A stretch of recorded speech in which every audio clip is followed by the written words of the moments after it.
امانت والی زندگی لے کے آیا ہے، اور ایسی امانت جس طرح کہ کوئی مالک کسی کے پاس کوئی چیز رکھوائے اور اس کے بعد اس سے مطالبہ کرے کہ میں چیز جلدی سے مجھے واپس دو۔ اب دنیا میں تو کوئی مطالبہ کرنے والا اپنی امانت مانگے گا، اس میں وہ ٹائم دے گا، ٹائم لگے گا۔ اگر آپ کے پاس وہ امانت موجود نہیں ہے، کہیں خرچ ہو گئی ہے، کوئی اور مسئلہ بنا ہے، تو مہلت مل سکتی ہے، ٹائم مل سکتا ہے، لیکن میرے اللہ تعالیٰ نے جو ہمیں زندگی کی امانت عطا فرمائی ہے، یہ ایسی عجیب امانت ہے کہ اس امانت میں ہمارے اختیار میں کچھ بھی تصرف نہیں ہے۔ یہ امانت اللہ تعالیٰ اس طرح سے اچانک چھین لیں گے کہ اذا جاء اجلهم لا يستأخرون ساعة ولا يستقدمون۔ اس امانت کے واپس کرنے کا وقت آیا تو ایک لمحے میں میرا اللہ سے امانت کو واپس فرمائیں گے، پتہ ہی نہیں چلے گا، ایک لمحے کا موقع نہیں ملے گا، ایک سانس کا موقع نہیں ملے گا۔ جیسے ہی وقت پورا ہوا، اللہ تعالیٰ نے اپنے فرشتوں کو بھیجا۔ انسان یا لمبی لمبی تان کے سویا ہوتا ہے، سوچ رہا ہوتا ہے میں یہ بھی کروں گا، وہ بھی کروں گا، وہ بھی کروں گا، اور موت کا فرشتہ آتا ہے، کہتا ہے کہ جان جلدی جلدی واپس کر، پتہ ہی نہیں چلتا۔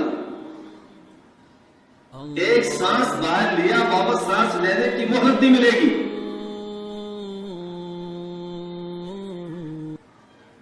اور پھر یہ امانت کسی بھی وقت اور کسی بھی جگہ واپس دی جا سکتی ہے۔ اس کے لیے کوئی خاص مقام اور وقت اور ٹائم متعین نہیں۔ ہم آپ دیکھتے ہیں کوئی ہوا میں اڑا، نیست و نابود ہوا، کوئی سمندر میں غرق ہوا، کوئی گاڑی کے نیچے آ گیا، اور کوئی بستر میں لیٹے لیٹے پہنچ گیا، پتہ نہیں کہ کس کا کہاں وقت پورا ہونا ہے اور کس سے کس وقت یہ زندگی کی امانت واپس لی جائے گی، کچھ بھی نہیں معلوم۔ حضرت سلیمان علیہ السلام کا ایک وزیر تھا، اور وہ بوماس جزیرے میں رہنے والا تھا، جو کہ فلسطین سے بہت زیادہ دور ہے۔ اللہ تعالیٰ نے حضرت سلیمان علیہ السلام کو ایسی حکومت عطا فرمائی تھی کہ ہواؤں میں حکومت تھی، جنات میں حکومت تھی، چرند و پرند میں حکومت تھی۔ ایسی حکومت جو کسی کو نہیں ملی۔ حضرت اسرائیل تشریف لائے، اس وقت وہ وزیر حضرت سلیمان علیہ السلام کے دربار میں موجود تھا۔ غور سے دیکھا، اور اس کے بعد حضرت اسرائیل واپس تشریف لے گئے۔ وزیر نے پوچھا کہ حضرت یہ آدمی کون تھا؟ تو کہا کہ کیوں؟ نہیں، مجھے بڑا گور کے دیکھ رہا تھا، مجھے ڈر لگ رہا ہے اس سے۔ تو فرمایا کہ تو حضرت اسرائیل تھے۔ وہ ڈر گیا اور کہا کہ مجھے جلدی سے ہوا کو حکم دے کہ مجھے میرے گھر پہنچا دے۔ تو سلیمان علیہ السلام نے حکم دیا، ہوا نے اس بندے کو تخت کو اٹھایا اور جا کر اس کے گھر کی دہلیز میں پہنچا دیا۔ جب وہ گھر کی دہلیز میں پہنچا، ادھر پہلے اسرائیل علیہ السلام موجود تھے۔ پہنچتے ہی روح قبض کی اور وہ درام سے گر گیا۔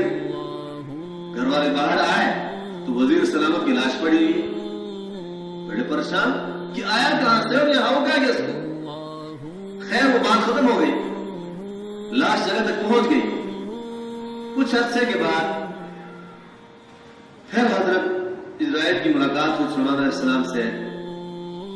تو پوچھا بھائی آپ اس دن میرے وزیر کو بڑے غور سے دیکھ رہے تھے، پریشان ہوا تھا، اور پھر اس کو میں نے واپس گھر بھیج دیا۔ بتاؤ کیوں دیکھ رہے تھے؟ تو حضرت جبرائیل نے فرمایا اے اللہ کے نبی، اس آدمی کی موت کے لیے چند لمحے باقی تھے، تھوڑا سا ٹائم باقی تھا، مجھے حکم تھا کہ اس کی جان اس کی گھر کی دہلیز میں قبض کرنی ہے، اور وہ یہاں پر آپ کے پاس تھا۔ اب یہاں سے کوئی ایسا سسٹم نہیں تھا کہ وہاں پہنچے، تو میں حیران تھا کہ میں اس کی روح وہاں کیسے قبض کروں، یہ یہاں پہ موجود ہے، اس لیے میں پریشان ہو کے دیکھ رہا تھا۔ لیکن اللہ کے آرڈر کے مطابق میں جب وہاں پہنچا تو دیکھا یہ بھی وہاں پہنچا ہوا تھا، میں نے روح قبض کر دی۔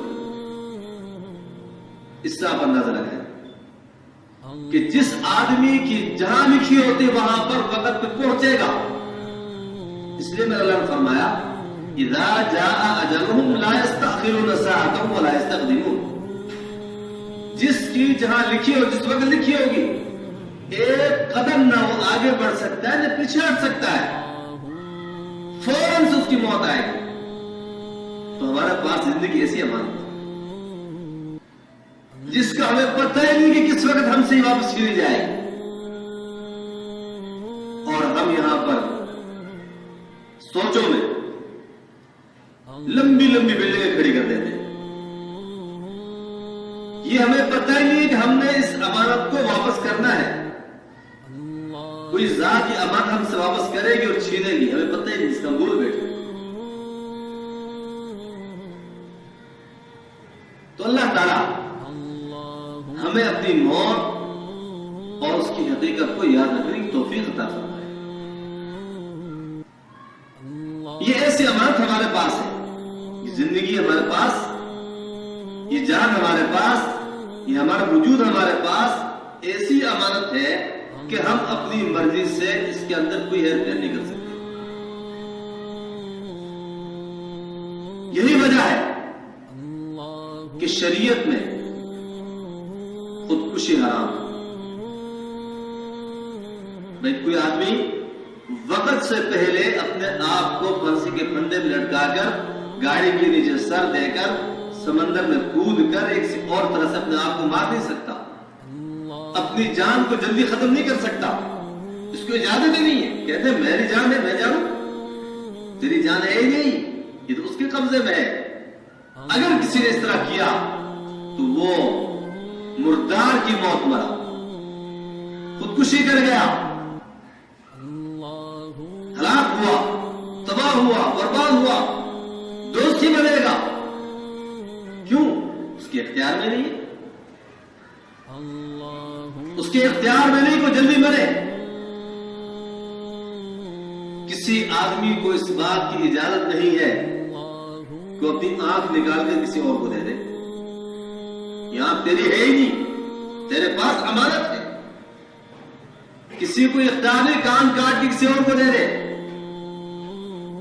کسی کے لیے جائز نہیں کہ وہ کہہ دے میں مر جاؤں پھر میرا دل، میرے پھیپڑے، میرے گردے نکال کسی اور کو لگا دینا۔ کیوں؟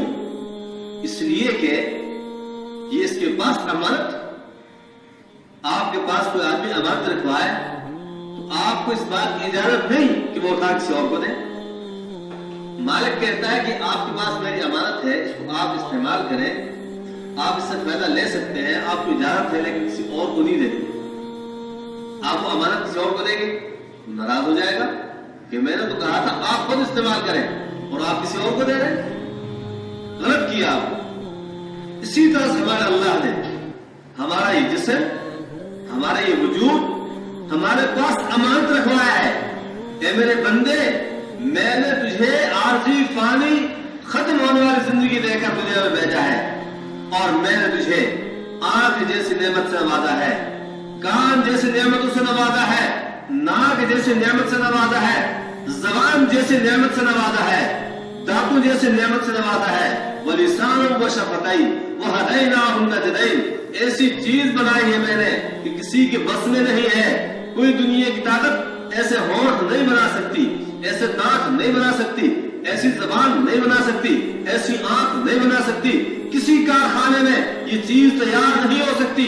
میرے بندے، میں نے اپنی خاص قدرت سے یہ اپنی نعمتیں تجھے دے رکھی ہے، تو ان سے فائدہ حاصل کر لے ایک عارضی وقت تک، اور پھر اس کے بعد انا للہ و انا الیہ راجعون، اللہ ہی کے لیے ہے، واپس اللہ کے پاس لوٹیں گے، دنیا میں نہ جینا نہ رہنا، یہ تو عارضی اور فانی زندگی۔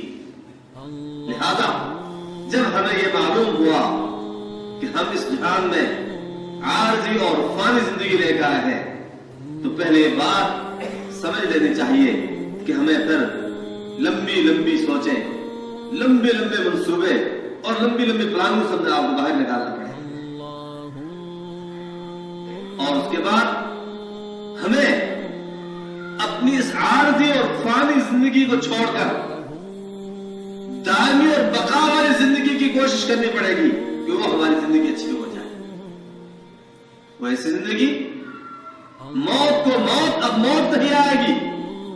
حدیث پاک میں ہے جنت اور جہنم کے درمیان ایک دیوار ہے، یقال له اعراف، وہ رکاوٹ والی دیوار ہے، اس دیوار کے اوپر موت کو دمبے کی شکل میں، مینڈے کی شکل میں لا کر رکھ دیا جائے گا، اور اللہ کی طرف سے اعلان ہوگا جہنمیوں دیکھو، جنتیوں تم بھی دیکھو، تمہیں معلوم ہے یہ کیا ہے؟ اس کو اوپر لکھا ہوگا موت، اور سب کہیں گے یہ موت ہے، جنتی بھی کہیں گے موت ہے، دوستی بھی کہیں گے موت ہے، اور اس کے بعد حکم ہوگا کہ اس کو لٹا کے ذبح کر دیا جائے، اس دمبے کو دیوار کے اوپر لٹا کے ذبح کر دیا جائے گا، اور اعلان ہوگا جنتیوں تم بھی سن لو، دوزخیوں تم بھی سن لو، آج موت کو موت آ گئی، اب موت کبھی نہیں آئے گی۔ اب جو جہنم میں تکلیف اور مصیبت میں ہے ہمیشہ اسی میں رہیں گے، اور دوستی چیخیں گے، چلائیں گے، وہ یا مالک، وہ جہنم کے بڑے داروں ہیں، چوکیدار، بڑے فرشتے، ادعو لنا ربک لیقضی علینا، اپنے رب سے درخواست کیجئے تاکہ ہم پہ موت آ جائے، ہم مر کھپ جائیں۔ موت کی تمنا کریں گے، لیکن بتا دیا جائے گا موت کو موت آ گئی ہے، اب تم پہ موت نہیں، اسی مصیبت میں ہمیشہ کے لیے رہو گے۔ اور جنتی راحت میں چین سکون میں ہوں گے، ہمیشہ کے اس میں رہیں گے، اس راحت سے چین اور سکون اور سکھ کی زندگی سے کوئی نکال نہیں سکے گا۔ تو عرض کرنے کا مقصد، جب یہ بات فائنل ہوئی، یہ بات واضح ہوئی، یہ بات سمجھ میں آئی کہ ہم اس دنیا میں عارضی اور فانی اور ختم ہونے والی زندگی لے کے آئے ہیں، تو پھر ہمیں ایک دوسری زندگی کی فکر کرنی پڑے گی، جس کو آخرت کہا جاتا ہے، جس کو قیامت کہا جاتا ہے، جہاں بعد بعد الموت ہے، مرنے کے بعد دوبارہ جینا ہے، دوبارہ زندہ ہونا ہے، وہاں پھر حساب کتاب ہونا ہے، لین دین ہونا ہے، معاملات ہونے ہیں، اور اپنی اچھائی کا برائی کا صلہ اور بدلہ لینا ہے، اور پھر اس کے بعد جو بھی زندگی ہوئی، چاہے وہ اچھی زندگی نصیب ہوئی تو راحتوں سے گزارنی ہے، اور مصیبتوں والی زندگی آئے تو مصیبتوں میں رہنا ہے۔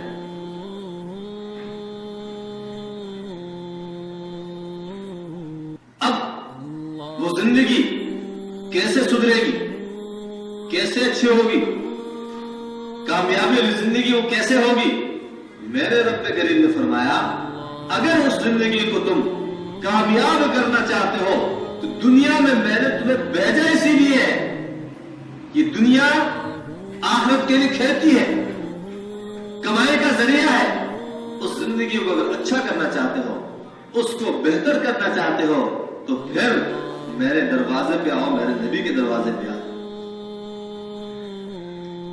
نبی پاک صلی اللہ علیہ وسلم کے ذریعے میرے رب کریم نے اعلان کروا دیا، ان کنتم تحبون اللہ فاتبعونی یحببکم اللہ، اگر تم لوگ اللہ سے محبت چاہتے ہو تو پھر نبی پاک صلی اللہ علیہ وسلم کے دروازے پر آ جاؤ، اللہ کی محبت حاصل ہو جائے گی، اللہ کی معرفت اور پہچان حاصل ہو جائے گی، تم اللہ کے بن جاؤ گے، اللہ کی رضا اور خوشنودی تمہیں حاصل ہوگی، اللہ کی رضا اور خوشنودی تم حاصل ہوگی، اور تم پھر کامیاب زندگی گزارنے والے بن جاؤ گے۔